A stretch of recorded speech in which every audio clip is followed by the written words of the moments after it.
Howdy doody duties. Yeah, isn't it wonderful how science does things? They're always telling you how something may have happened. Take old Moses and crossing the sea. Well, of course, science says the Red Sea, but I got news for you. Ain't nowhere in the Bible or anywhere else that says it was the Red Sea. Let me tell you something about that Nile River. When it comes down, it floods a couple times a year. In fact, one big time it floods. And that's how they keep the agriculture doing so good, because it brings in new mud and silt and topsoil, and it makes everything grow better. And the Egyptians knew that and used that. So it could have been a time when one of the lowlands was swampy, or one of the other lakes or rivers around there that they crossed. Yeah, and that's what I want to talk to you about, science. Not about so much Moses, although I'm going to use that as the illustration for you. You see, science is always trying to give you reasons why something could happen. The stars are a certain way, or the wind blows, or the sun shines, or there's an earthquake, or all kinds of reasons that it could be. Could be. That's the whole thing with science. Most of it is built on theory. Wait a minute. So's all that about miracles built on theory. They say miracles happen. Well, I'm going to let you on a secret. You are a miracle. Think about it. How'd you happen to get here? You're a miracle. Yeah. Well, let's go back to the time of Moses for just a moment. Let's talk about them 10 plagues to begin with.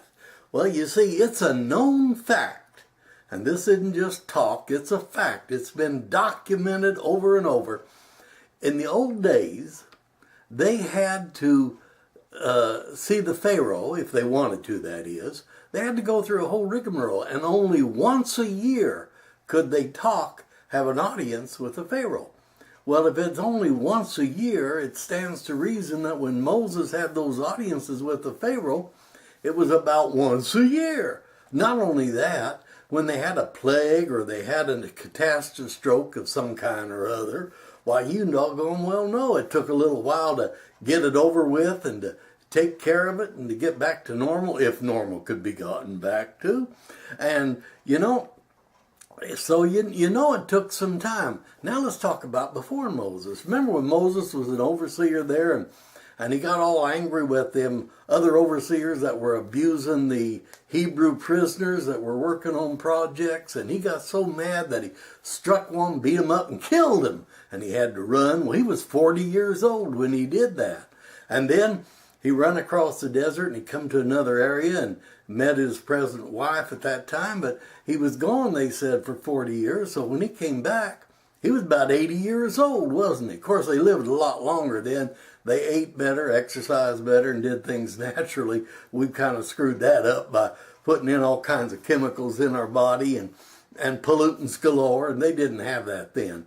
But Moses, then he goes to see the Pharaoh, and he starts with those 10 strokes about, this and that and another thing. Well, 10 more years pass, so that means at least he had to be 90. And then they start off, the Pharaoh finally relinquishes, he finally lost the oldest born, and that did it, that frosted the cake. He says, hey, take these damn people, get out of here, I don't want them no more. That's why I always say to people, well, if Jesus saves, Moses invested. He sure invested a lot of time getting this done, didn't he? Well, and then he takes these people off. Well, they counted them, but you see, in those days, they only counted the men. They didn't care about the children and the women, and they did take some livestock. Now, I got to tell you, that was part of the deal. Old Moses struck a pretty good bargain. He said, we want some of that livestock. Didn't get it all, but a lot of it. So, and they had to go across and move with that livestock. And so they went on their little journey. He got them all 500,000, they counted, men. Well, how many wives and women and children do you think they had? I'll bet it was around 1 million people. Well, what do you think? Well, anyway, make a long story short, they finally come to this big body of water. That's what it said, body of water. And Pharaoh had already decided, well, hey, we're going to get those people back, by golly. Now let's talk about that crossing of the body of water. If it was a Red Sea, that's several miles across, but let's just make it for this illustration 1 mile apart. Now let's say that he didn't have any women or children and only 500,000 people. That's okay. And that's a lot. That's bigger than some cities, bigger than almost all cities today. That's a lot of people. Now they're crossing, and let's say are they going to cross single file? I don't think so. They'll probably cross 10 abreast or more. And each person will probably take up 1 foot, you'd say, and give him 6 inches each. So you got to figure a 2-foot area there between each person. And they're going to cross that 1 mile with 500,000 people, 10 abreast. Hey, the average person, they say, if they really hurry, they can do about 14 miles a day. So that 1 mile, that probably took an hour to do with that kind of people. And even then, if they're only 6 inches apart, they had to walk in unison. Maybe they goose stepped in with, and like the Germans and the different regimes do, and they kick up and down, but they all had to do it in unison or they'd have kicked each other, wouldn't they? Well, isn't this ridiculous? It is ridiculous because, you see, they had to move naturally. And then the livestock and everything else, it took quite a while to get across there. But old Pharaoh, he was sending his forces after him, remember? Well, they probably were 50 to 100 miles away when that happened.